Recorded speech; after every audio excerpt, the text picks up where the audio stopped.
wheelchair case, a $50 value, yours free. The Feather Chair, the world's lightest wheelchair, is just $4.99 with easy payments as low as $16 a month. Sorry, no Medicare or insurance accepted. So call right now to order yours. 800-823-5826. 800-823-5826. 800-823-5826. That's 800-823-5826.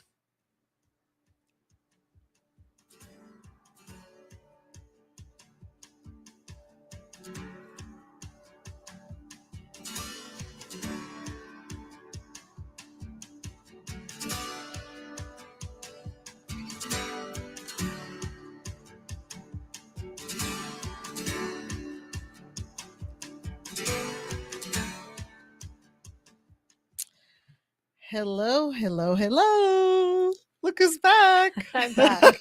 I'm Sonia B. I'm Iguaran. Welcome to A Common Thread. That's your turn. Remember the wins, the losses, and the curveballs of life. I've been saying it for the last 4 weeks. She could say it now. The wins, the losses, and the curveballs in life. We are so happy to have her back. And look, we were joking around before we came on the air that because she has a halo over her head. She went to Iceland and now she comes back angelic. So, well, we're so happy to have you back. Thank you. Yeah. I'm glad to be back. And Back in this time zone. I'm more excited to hear from our guest. Yes. So we're going to talk about Eva's trip next week. But we're happy to be here on this Wednesday evening with you all. And we have our very special guest and friend, Mrs. Sandy Putnam. And, you know, everyone has a story. Ignore me. Ignore you? Ignore Okay. me. I'm not here. I'm invisible. You're invisible. Okay. You heard that, everybody out there. She's invisible. Everyone has a story. And as you can tell, we've had a few people on the show. And we like hearing people's stories because there's a common thread in everybody's story.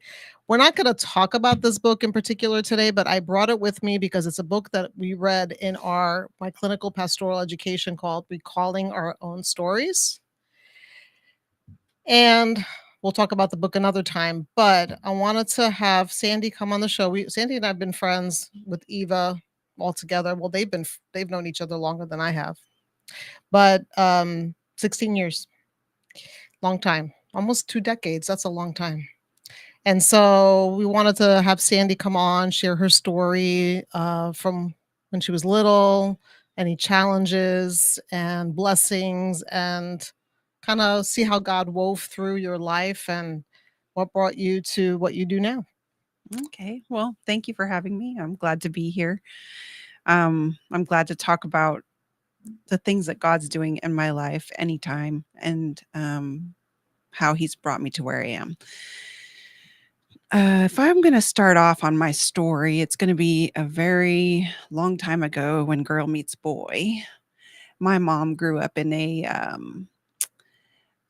German family from Russia. So there was German and Russian spoken in the house.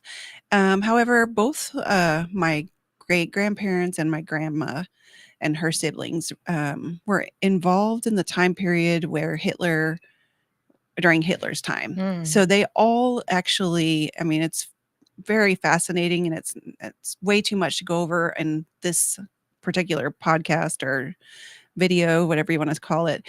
But they actually came over. There were many miracles that happened. That would be a great story for another time. But they came over, and in the process, mental illness came into play because of not having enough food. It caused chemical imbalances in the brain, and my grandmother actually ended up being diagnosed with schizophrenia.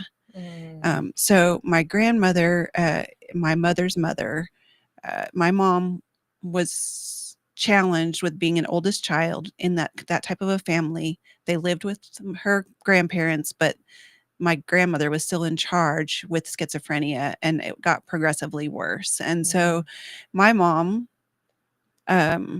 met my dad when she was probably 15, and they ended up getting married when she was 16, and my dad turned 19 on their wedding day. So they were very young, very, very young. And I think part of that may have been my mom hoping to find a new situation, a different situation where she had more control over her life. It was also a little rebellious because my grandfather told her, my great grandfather, "You will not get married." And she said, "Watch me." And so, anyway, that's where I originated from way back when. And my mom had me a couple years later, and then I have many siblings. But my mom came from a very strong religious background, and my dad came from a religious background, mostly like you go to church on Sunday kind of background. And I don't think that he had gone to church for a long time when he met my mom. So my dad was had some great qualities, great characteristics. He also had some challenging coping mechanisms. So my dad was an alcoholic. And I say was because my dad did pass away relative to his disease process of alcoholism. So um, 2 years later, they had me. My dad was in the military. He lied to get into the military early. So we ended up in Korea. My dad was in Korea fighting, and my mom was 1 mile. My mom and myself were 1 mile from the DMV, living in a really cheap apartment. I don't remember it, but I've seen pictures. There's evidence. Okay. Um, and so the challenge, um, the challenge was my mom was like fourth or fifth generation in her religious um, faith and belief. And my dad was not so deeply ingrained. And so there was constant conflict on the moral issues, and then being alcoholic and um, falling short often because of that. He turned to other people, specifically women, to bolster his self-esteem and give him the feeling that he had value, and it wasn't because my mom tried to make him not feel valued, but he lacked that grounding faith that would guide him morally. And he was hilarious. He was a big tease. He would tease you incessantly. However, like I said, alcoholism is involved. And so my dad went to prison a couple of times. So we were left to fend for ourselves. Needless to say, getting married at 16 and 19, we were very poor. That came up that brought in a whole situation where we were often given gifts from the church. And it was fine, except for when your friends knew about it, right? So there were challenges there. Um, I'm trying to think as I'm growing up. I grew up in one place for all my 8 grades of school, except for a brief stint in Texas and back. So it was a stable environment, although it was challenging because there was a stigma of poverty, of alcoholism, and that was very challenging. So let me think what else. Coming up from that, neither one of my parents were professionals, but my dad got into the military when I was in 5th grade. He was working. He got into the military, and that's why we came to Texas for a while. He was trying to be a special forces officer, but his physical stamina didn't match up to what he needed. His intellectual stamina was perfect. He could match up to intellectually, but physically he couldn't. So we went back to North Carolina, and then we came back to Texas after my 8th grade year and my first year of high school. So, and my dad got into the licensed vocational nursing program. So he became a LVN. Excuse me. He started that program. My mom, in the meantime, worked all kinds of jobs and made sure that we got in a Christian education. We went through Christian schools all the way up with just a minor stint in homeschool, because we came back in the middle of the year and couldn't afford at that point, trying to make it all work out. So, and moving to San Antonio was a really great thing for me. It was a really great thing to step out of the stigma of the poverty and everything that we had established there for many, many years. Lovely church members, lovely and supportive and helpful. But as a kid, it was embarrassing, And then my dad going to prison and all of those things, we were able to kind of leave that in North Carolina and come to Texas. And that was really, really nice. I made friends instantly. So wonderful. We were there for about 6 months, and then my dad had to go for his training to El Paso. So my friends were such good friends. They said, "Hey, we want you to stay for the rest of the freshman year. So stay here with us." And so that was pretty cool. I got to stay with them for the rest of the school year. And then fast forward 1 year of high school in El Paso. But in the between times, while I was in San Antonio and while I was in El Paso, I started hearing this language. I'd hear little phrases. Te quieres casar conmigo. Tú tienes ojos bonitos. I'd learn little phrases in Spanish. And For the translation, she has beautiful, or you have beautiful eyes. and do you want to marry And do me? you want to marry me? Those are the phrases that my friends taught me anyway. Those are the important ones. And then I took some classes in high school in language, and growing up hearing Russian and German as a youth was really beneficial to me. I think it changed the way my ear is tuned and the way my tongue is tuned. I didn't ever speak German or Russian as a child, but I heard it all the time. And I think that helped me when I started hearing Spanish. I just picked it up. I picked up vocabulary really well. And then I didn't start speaking right away because I lived in El Paso. And in El Paso, I don't know if you know, like the Mexicans on the border, they kind of sing. Like when they speak their language, they sing. It's very interesting. And I didn't have that aptitude. So I would get poked fun at or whatever. So I was kind of embarrassed to speak, but I'd continue taking classes. And then I took classes in college, and I had a chance to, I'm skipping forward. So let me see. So finished out my high school in a boarding school in New Mexico, and went to college right near here in Southwestern Adventist University in Keene, Texas. Twice actually.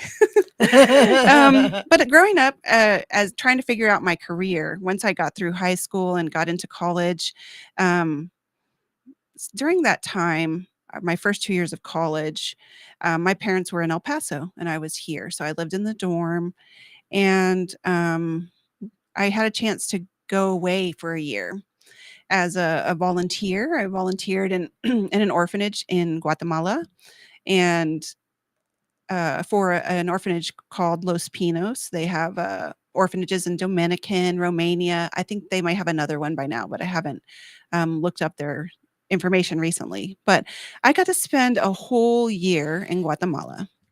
I'll have to say that is so. All these transitions. So you see, I moved to San Antonio, and that gave me a chance to remake myself, reshape myself, leave behind a little bit of the shame that was with poverty. My dad was now a nurse, so there was a little bit more income. It's still, still challenging, and then moving to El Paso and having a whole nother reshaping, if you will, and a kind of a fine tuning of who I wanted to be and who people saw me as. So I was able to step out of old shadows and into light. And it was really powerful for me. I really enjoyed that. Some people might be challenged by the changes, like moving from one place to the other. But for me, it was a good opportunity to step out of those shadows and into the light, into a different space. And then in high school, at the boarding school, living with like a whole new family, like all the girls in the dorm, they were your family. And then the guys across campus, they were your family too. You see them often. It was your life revolved around each other all the time, in school and recreation and church and eating, all the things. So it was a real family. So it was an opportunity to once again shift. So going from poverty to being the dean's assistant, I can't think of the word, the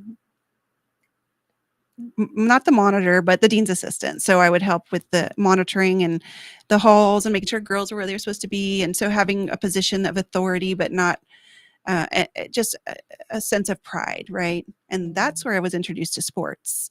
And so I had never played sports until then, really. And so I played volleyball and basketball in high school. It was a lot of fun. It was all intramurals at that point. We didn't have like a really, really serious team, but me being 5'9" as a woman, that gave me some advantages and built some self-esteem inside of me.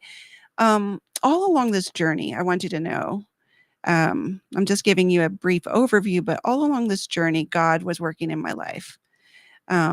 If you go back to when I was 8, that's when I first found the Lord. I was in a evangelistic series, and I really wanted to get baptized. So at 8 years old, my mom said, "Okay." So I got baptized, and it was an important step in my spiritual walk, just kind of guiding me morally, helping me to make good decisions. One thing that was challenging, though, was that I kind of I don't know if it was how I was raised or if it was how I perceived that I was raised, but I kind of got this idea that I needed to be a good girl and that a good girl was what I was. And so if I wasn't a good girl, oh my, if I wasn't a good girl, then maybe I wasn't worthy of love. And so that was a core premise that I lived my life to do the right thing. And it was for God, but it was also this underlying premise that if you didn't do the right thing, that you wouldn't be loved. And so so there was some shame. There was some fear of, yeah. It was a whole thank you so much. It was a whole thing. And I didn't figure this out when I was 8, 10, 12, or 15. I didn't know what was going on. I actually figured this out many, many years later. But that drove me to do the right thing all the time. And of course, I knew Christ's sacrifice for us. He died for us. We give back to him. I was very, very happy in my spiritual walk. I was very, very content to continue living the right way. And I was challenged by my friends who chose not to live the right way and constantly living as a firstborn child to rescue people who were making poor choices, or whether they wanted me to or not, that was an underlying thread that came through my story as saving people, rescuing people. And I called it helping people. It's kind of ironic that my mom named me Sandra, because that means helper of mankind. Oh, wow. Yeah. And so I actually embodied that, right? Wow. It became who I was. That's who I knew I was, a helper. And it didn't cause me a lot of problems early on because I didn't have attachments or commitments or other things that got in the way. So I was free to help anybody who needed help. And sometimes it worked out really well, and sometimes it didn't. I have really good friends up to this day who still call me from high school that I'm still kind of helping in a way, but it's not the same kind of help, It's shifted, it's changed, it's moved into a more mature kind of a understanding of what help is. So anyway, I was getting back to, I graduated high school, played some sports there, and then college I actually got to play sports. So I played volleyball, which was fabulous. I got to do some gymnastics, and I'm referring to the volleyball for a specific reason, and you'll understand as we get to that later on.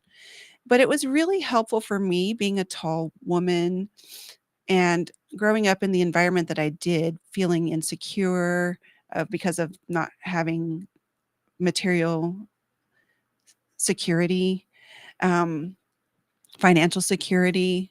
It was really helpful for me to build an image of who I was, that I had a space in this world, that I was capable, those kind of things. It was really a blessing for me. And but then it was also humbling because I had to learn that there were some things I did really well in volleyball, but since I haven't played for very long, I had to like rotate out on the back row or whatever, you know. So there was humility and there was pride, a good self-worth from that. And did some gymnastics, did some choir, all of those things, lots of fun.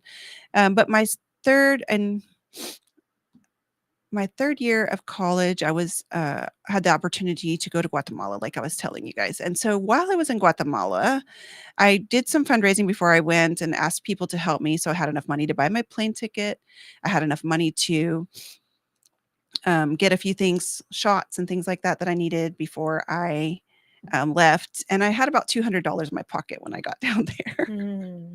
But I had room and board at the orphanage, so I didn't have to pay for food or place to stay. So it was okay. That $200 did run out, and I had to find some ways to make some money.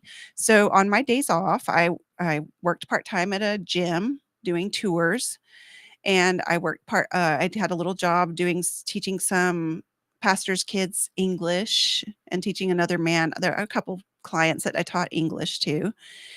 And ironically, they know English way better than we do. They know all the rules, they know everything. And I realized how little I really did know, but I was able to help with pronunciation and those kind of things.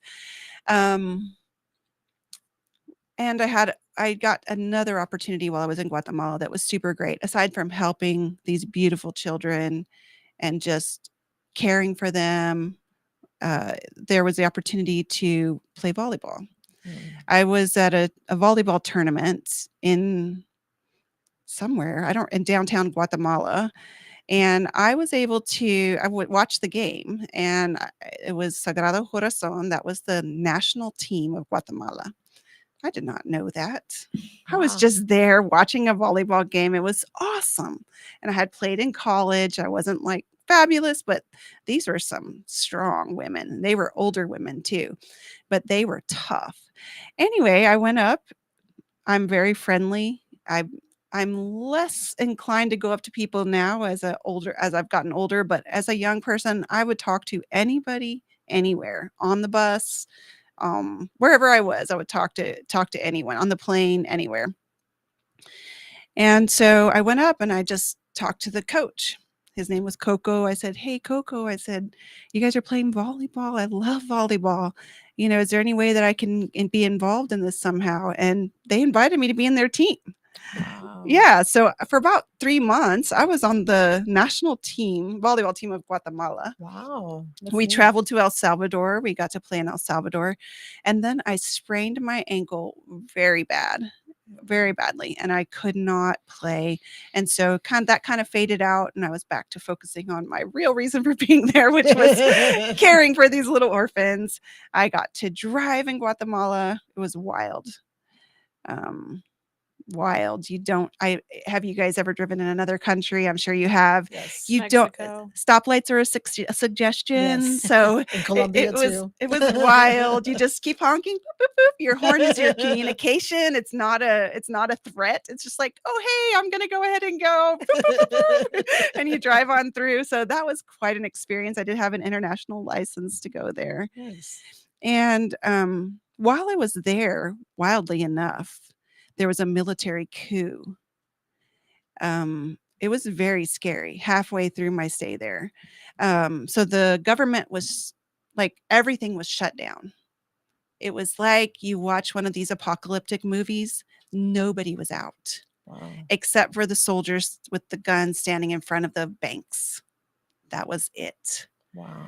Yeah, and I had no idea what was going on. My mom's not terribly politically minded, and she's more adventurous. I don't even think she worried about me, but she might have. But I'm sure she prayed for me. I had to call her. I was like, everything on the TV was like Stepford Wives, perfect. You know, you didn't know what was going on, and you had no source of information. It was kind of scary. So I called my mom. I'm like, "Mom, what do I need to do? Can you call the consulate? Can you figure out what's going on here?" And it passed, and life went on as usual, but those couple of days were pretty scary. I don't even remember if I was praying at that time. It's so long ago. It was in 1993. I don't remember specifically during that time, but I'm sure I was, because that's just how I live my life. But I don't remember any specific prayers saying, "Hey, God, help me," because I just didn't know what was going on. I was just trying to find information. But that was a really great experience for me. You both have been to other countries, so you probably can relate to this. But while I was there, I was a tall, blonde. Everybody could see me when I was walking around. There was no denying that I was there. And they have a superstar in South. I don't know if it's just South Central America, but her name is Shusha, and she is tall. She has her hair dyed blonde, and everybody would call me shoot. Like, oh, she looks like Shusha. She looks like Shusha. She looks like Shusha. Was that Shusha? It was really funny. So it was like I was a movie star sometimes when I was in Guatemala. And it was interesting because here in the United States, I don't get that much attention. So I came back to the States, and I'm just baffled because everybody's doing their own thing. Nobody's paying attention to the fact that Sandy entered the room. And it was a very, very interesting and humbling experience to shift back to life in the United States. Now, I mentioned that I got baptized when I was 8. Well, I had another experience where I worked at summer camp right before I went to Guatemala. I worked at Wowoka Woods Summer Camp in Oklahoma. And I'll tell you more about that in just a little bit. We have a little code here. So we're about 30 seconds to our break. And we're so happy to hear. I'm so intrigued by your story. This is the first time I've actually sat here, and I've known Sandy for 16 years. So we're going to go to commercial in about 15 seconds, and then we will return. So please, please, please come back. You don't want to miss the second part Yes, of the story you don't. if you are all in just like I am. Yeah, very interesting. Thank you.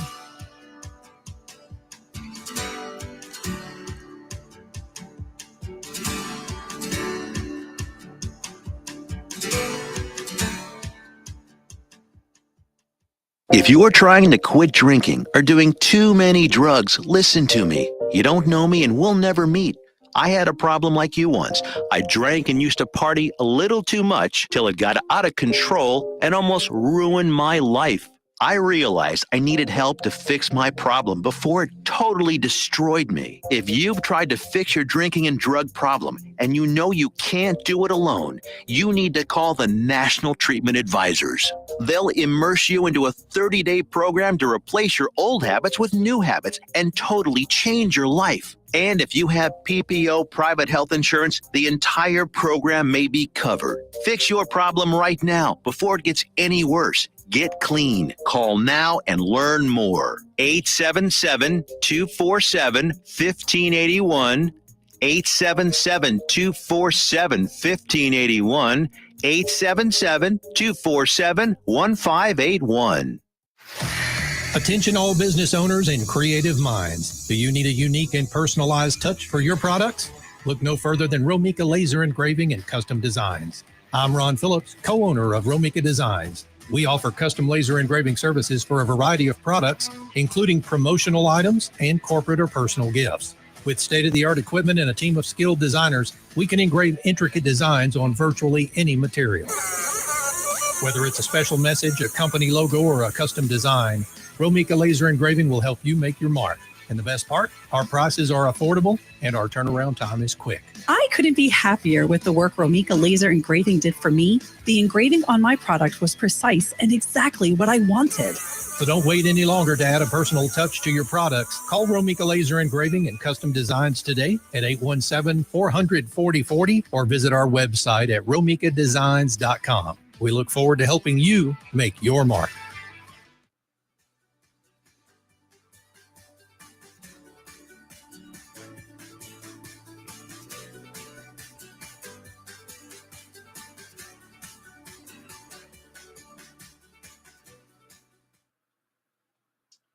Welcome back to A Common Thread. I'm Sonia V. I'm Eva Iguaran.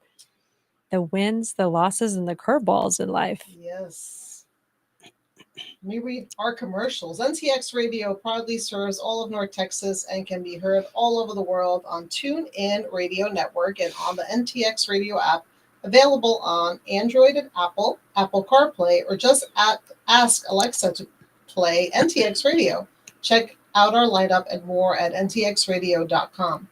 We thank our valued sponsors in helping us amplify the voices of North Texas communities and businesses. So, protect your family with a will or trust. Connect with Todd Hurd and Associates, attorneys at law, for all your civil law needs at texasattorneylaw.com. Processing credit cards? Join the Swipe Nation today and save on processing fees at swipenationusa.com. Locally owned and operated and will beat any rates. Got sleeves? Dress your arms and more at thetiffy.com for women's accessories and more, made in the USA. And it's time to take your business to the next level. Hosting a radio show and a podcast is a powerful way to connect with a wider audience, build brand awareness, and drive sales. Let's discuss your business goals and how a custom show can help you achieve them. Email Tiffany at t.hurd@ntxradio.com to get amplified. All right. So if you missed the first half, you're going to have to go back and listen because I am so intrigued. I've known Sandy for a long time, and I don't think I had any idea of probably half of the stuff, like just your story of, coming from a background of poverty and also alcoholism. I'm sure a lot of our listeners can relate to that story. But then just being able to travel abroad and find a new you at a different schools, and then volunteering and being, I guess, what I would say is a missionary, correct? In an orphanage. That's correct. So just kind of like, what a story already. And so I just wanted to try to sum it up as best as I could. But you left off with, you were going to boarding school or no, camp, summer camp. So right before I left the country to do my my mission work, if you will, or my volunteer work in Guatemala, because I really didn't proselytize. I just kind of took care of kids. It was a great place to be. There was, I mean, you could just give of yourself freely, and there was no awkwardness or discomfort. It was just pure giving and pure joy. They were beautiful. Anyway, right before I left the country to go, maybe the summer before, I left in January. So the summer before I left, I worked at summer camp, and I just went blank what I was going to say about that. Oh, no, I know what it was. Because I had mentioned that at 8 years old, I had been baptized at an evangelistic series. And at summer camp, it was I was a camp counselor. And what an amazing job. What an amazing opportunity to shepherd little lives, different age groups, even blind camp, through these opportunities to do fun things. Some of these kids were underprivileged like I was as a child, and so they got to do these amazing things. I never went to summer camp as a kid. We didn't have money to do that. So I never went to summer camp as a kid. So these kids were getting to come, and they get to share their joy and their just purity, and as they were running through and enjoying these activities. But I also got to lead them in the evenings through worship. And I remember the night that I had this devotional, and it was we turned to the text, Psalms 139. And in that text, it talks about how each of us is knitted together in the womb, and before we were knit together, that God saw us. And something about that worship, something about leading that worship and being a conduit for God's Spirit and God's love, touched my heart deeply. And it had been many years since I was baptized at 8 years old. And so at 21, I took the opportunity to be baptized again, right there in the pool at summer camp, committing my 21-year-old self to serving God and doing what God calls me to do. And I think that's very important. This all ties in later in my wedding, because I actually wrote a song about my commitments to God and how it relates to getting married. And it was sung at my wedding by another friend. So yeah, really, really cool.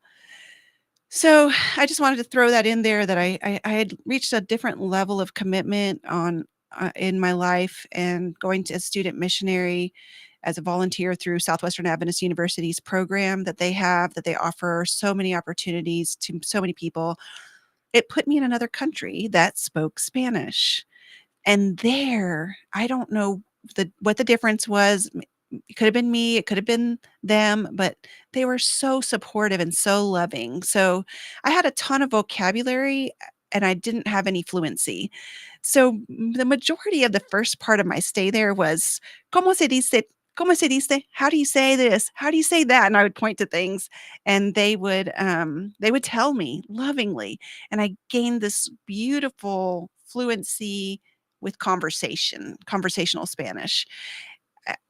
I was so grateful for that opportunity. I was so grateful to be in another country. I was so grateful to take a break from studying and just kind of refocus myself and serve other people and experience so many things. I could tell you so many stories just about that trip alone, but I'll kind of stay focused. So coming back to the United States, I continued with my studies at Southwestern Adventist University. And originally I wanted to go to medical school. And as I was going through my undergrad work, I realized I even was preparing for the MCAT, getting all the basic sciences underway. And I just didn't feel like I was going to want to spend that much time in school. So I kind of pivoted and shifted into something a little different, and that was physical therapy. And so I was thinking, okay, I will do something in the medical field, but here are two caveats to my story. God does have a sense of humor. I never wanted to be a teacher, and I never wanted to be a nurse.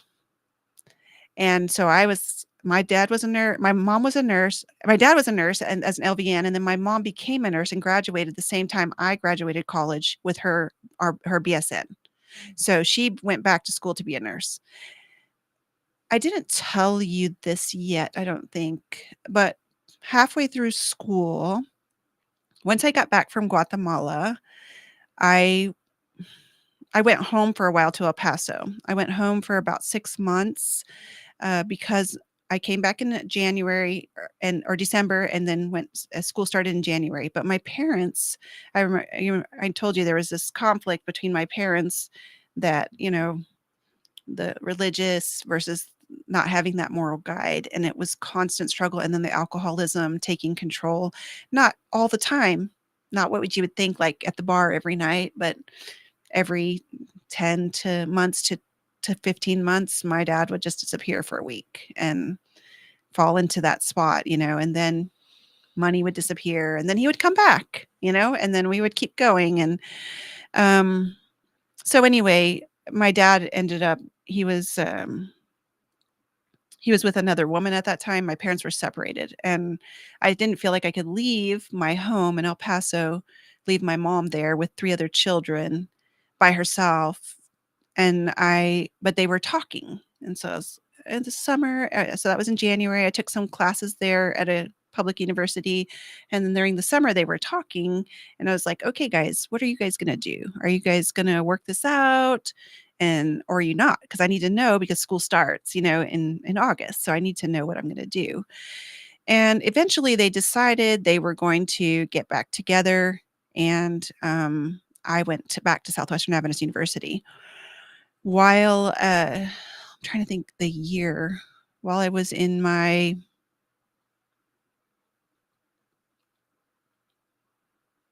it was a few years after I got back, must have been 1994. Yeah, it was 1994.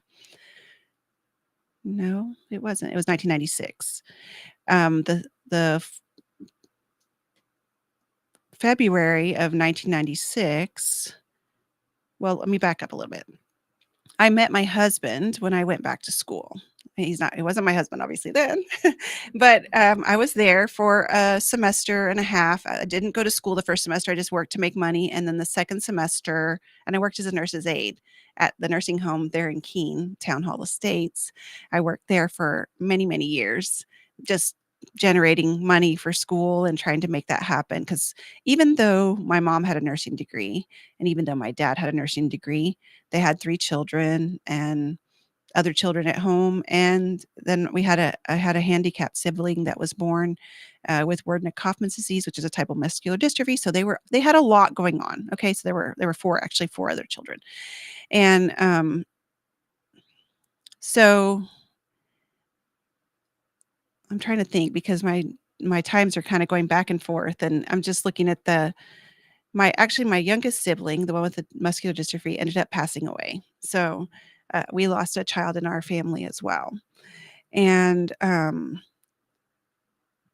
can't explain to you how that is, because somehow these children that have physical challenges, they have a spirit that just brings so much joy and cheer and love and acceptance. It's just a very beautiful thing. But my sister did end up passing away when I was in the 10th grade. And then now moving back to my college career, I met Jerry in 1995, my husband, and we started dating. And that Christmas, my parents came for one day. So my husband met my dad one day, and then they went back home. And then in February of the next year, my my dad was in a tragic motorcycle accident. He was hit by a 15-year-old driver. He was drunk. She was not licensed. There were multiple infractions on both sides. So no charges were filed against the driver. But my dad died in that accident. And instantly, it was on Valentine's Day. And I didn't believe it at first. But I counted it a blessing, and not that my dad died, but that my husband, before we married, was able to meet him. He was able to see some of where I came from. Sorry, excuse me. He was able to get to know my dad just a little bit. And so fast forward, I graduated in 1996 with a biology degree, a minor in chemistry. What am I going to do with a biology degree? What do you do with a biology degree? I mean, you have to get more studies, or you have to specialize in something. You can teach. You can teach the subject. And I was wanting to go to physical therapy school. So I was trying to decide what I was going to do. I applied for schools. I had to retake a couple classes. And then my husband graduated, but we were still dating, graduated in 1997, and he decided to go away as a missionary for a year. That was a very challenging time for me. I did not know what to do with that, because we had been dating already 3 years, and he went away as he thought, if I don't do it now, I won't ever do it. And I was like, well, I've waited for you to finish school, so why don't we go together? God knew what he was doing, though, because while Jerry was there, he was learning lessons that God had, preparing him to be married to me. So there were lots of things that were happening in play. And that thread of God working when you don't see it, I can see it clearly. I'm sure that me jumping back and forth, it's harder for our listeners to kind of get that thread, but I saw it throughout, just different things. First of all, him getting to meet my dad. That was a piece of my history that no one else would have been able to connect with. They could hear stories, but they would never have had that experience. And just while he was gone, I took some classes and I got accepted to physical therapy school. Unfortunately, the physical therapy school that I got accepted to, when Jerry got back from his stint, we were going to get married 6 months later. It was starting the day after we got back from our honeymoon in Amarillo. And my husband was working for his dad here in this area in Johnson County. And so we didn't know, I didn't know what to do, but God opened some other doors. Remember, I learned Spanish while I was in Guatemala. So I heard about this opportunity to get alternative certification through the Fort Worth ISD and become a teacher. So I was weighing the two possibilities, what I really wanted to do with my life, be a physical therapist and go do that. Also costing another $40,000 after I had student loans already. And then going and working and starting to make money right away, getting assistance to get my certification to be a teacher. But remember what I told you earlier? What were the two things that I told God I never wanted to do? Teach. So it was kind of ironic, but we ended up talking about it and just being apart right after we got married. That just didn't seem right. And so I ended up taking a job here. And that could look like sacrificing my dreams, right? That can look like that. But I definitely think that God had purpose in that. I don't know what I would have done if I had gone to be a physical therapist, and I'm sure it would have been a wonderful experience. I think I would have loved it, but I don't know what would have happened in my marriage. I don't know what would have happened with me not having the experience of going and teaching, because I fell in love with teaching. And I actually found my calling. I think my calling is to teach. I don't know exactly, everything I've done since then has been teaching related, but not necessarily in the education system. Right. Okay. So anyway, I taught for 4 years in Fort Worth ISD, absolutely loved it. And then my husband came up to me and he said, I'd like to think about starting a family. And he said, I would like you to think about, would you be willing to consider going into the nursing program? And I was like, you've got to be kidding. I've already said I'm not going to be a teacher and I'm not going to be a nurse. I've already been a teacher. I absolutely loved it. I said, I don't want to leave teaching. I absolutely love it. And my husband, I said, well, I'll just try it out and see what happens. So putting in applications, I'd have to find another job. So I was like, okay, I'm going to go back and be a nurse's aide. So I've been this professional, where dressing nice, going to my job every day, being respected, getting to teach young and enrich young minds with information and knowledge and love and all the things that you get to do as a teacher. And I really, really loved it. And I was teaching bilingual classes. And that's why I brought up the Spanish. So I was teaching in Spanish to my students part of the time and part of the time in English. So it was awesome. Not only did I gain more vocabulary, but I gained confidence. I learned so many skills about teaching, which comes into play later in my story. So I decided, I put an application into my alma mater, Southwestern Adventist University. I said, hey guys, I'm thinking about going into the nursing program. And so I put in my application, I got accepted. They pushed through some classes that I didn't have because I had other classes that were comparable or actually higher level than what they were requiring. And because it was my alma mater, I think they made more exceptions for me on that. But clear that this was a higher level class than that, and just kind of skipping over. So I had to find a job, and a friend of mine was doing some interpreting at a hospital. And I looked into that a little bit, but I didn't have any inroads. I didn't have a way to get into that. So I was like, okay, I'm going to go be a nurse's aide. I put in applications. Nobody was answering me. I was applying at Harris Downtown because they have lots of benefits for education. And that's what I was really hoping to find, some benefits for education.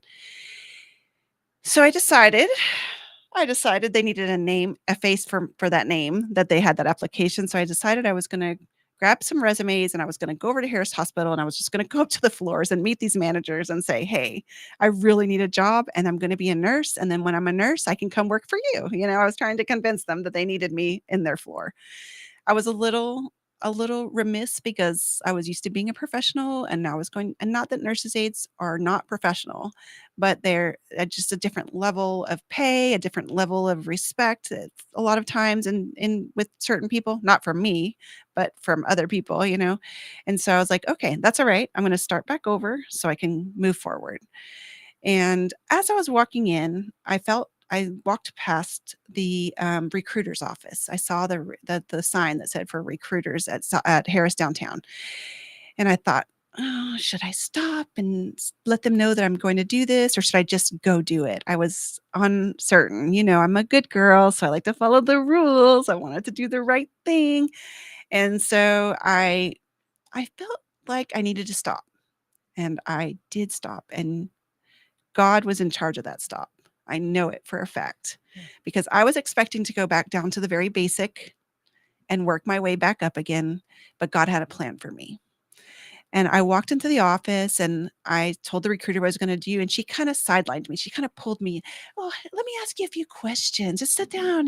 She was like trying to keep me from going to the floors, I think. But she started looking over my resume and she saw the part where I had gone as a missionary for a year to Guatemala, where I was a bilingual teacher for 4 years.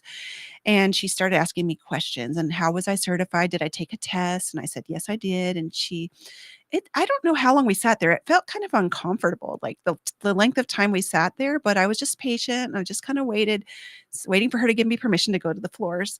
And she said, actually, we have a position right now as a Spanish interpreter that's open. I wasn't looking for that job there. I had thought about it, but I didn't find any inroads. So I was like, what? And she told me, yes, we have this position open. And she took my resume. She walked it over to the office of the patient advocate, the lady in charge of the vice president for patient advocate, and she handed it, put it right on her desk. This job was a godsend. And I'll tell you, my boss her name was Linda Knoll. She was God's servant, and she probably doesn't even know it. She loved me. She was welcoming to me. She gave me an office with a computer and a printer. She gave me every semester a new schedule to fit whatever my classes were. And she let me work my hours 3 days so I could get them all in. And she told me about scholarships that they had where you could, a diversity scholarship and because being a woman, and then a volunteer scholarship. She gave me opportunities and opened the doors for me. And when I didn't have calls, I would go out and do calls for people translating, and I got new vocabulary there. So as a teacher, I got amazing vocabulary reading kids' books. Now as an interpreter, I'm getting medical vocabulary. It was such a blessing to have an office where I can do homework if I didn't have calls, where I got the schedule that I needed so I could go on my clinicals. I was not planning on that. I was planning to step all the way back down and be at the bottom of the totem pole and then work my way up. And God said, you know what? I've got something for you right here. I didn't have to do anything. She walked the resume over. And during that time, I know we're going to talk about friendship later, the girl that interviewed me who spoke Spanish to check and see if I could actually speak Spanish, called me while I was in Maine, and we talked for an hour and a half. We are still friends to this day. We still go out for our birthdays every year. So God introduced me to an amazing individual, Angelica. She's just a blessing to me. And we bounce things off of each other, and she challenges me. And so anyway, many, many, many blessings that I didn't expect to have going through this process of getting a job, and yet also immense blessing. So I worked there for 2 years, and then as I'm translating, I'm all over the hospital. I know the facility frontwards and backwards. I know the back roads to get through different places, and I meet people, and I meet my manager who hires me straight out of nursing school for the renal department. So once again, revisit. Never going to be a teacher, never going to be a nurse, but here I am. And just learning so much. Once you go through nursing school, I don't know if many people know this. Nurses know this, but once you go through nursing school, it's just like with any profession. You just starting your learning. You learn by hands-on, by mentors, by trainings. You learn so much more as you go. And I was working in the renal department, and I spent a lot of time there because I spoke Spanish. So I'm going to tell you how I ended up in the department I'm in now in just a few minutes. Well, we have about 2 minutes left of our show. Yeah, you're okay though. But I just wanted to kind of wrap it up in the sense of, because my gosh, you have so much to tell. I want to have you back next week. I think we need to if you're available. But I mean, the one thing I got out of your story was, you came from for those that want, I was going to read Ephesians 2, but for time purposes, we're not. But read Ephesians 2, because when you read Ephesians 2, it talks about, you know, purpose and meaning, and I think that's what we're trying to find in our stories. And I kind of saw that thread and a lot of grief and hilltop moments, valley moments with you. And now God has brought you to this place now to serve others as a nurse, and just so many things that you learned along the way, and just how it's so neatly knit together. Exactly. But when you look at you know, when you see a blanket and it's on one side, you see just the perfect pattern, but then behind it, you see all the knots and all the other things behind it. And that's how God's working in our lives. And that's the common thread, right? If we're going to use an actual thread, that's the common thread. So, but, and all the places that you didn't want to be, but God put you. Teaching and nursing. We haven't got to the end of your story, but it's amazing that sometimes the things that we're pushing back against, God is pushing us towards. Definitely. Because he knows who we are and what we need in our life. Yeah. Well, if you're willing, if you're not available next week, please come back because we want to hear your story. But that's our music. And like we always end our show, don't give up. Hold on to Jesus. Keep looking up. Join us next week.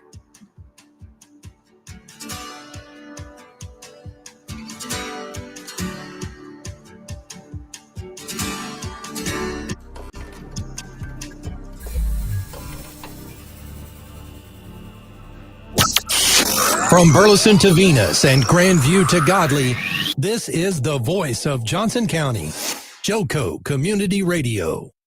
Hey travelers, do you want to save money on your next flight? Then pick up the phone and call. That's right, call, because the best prices are not on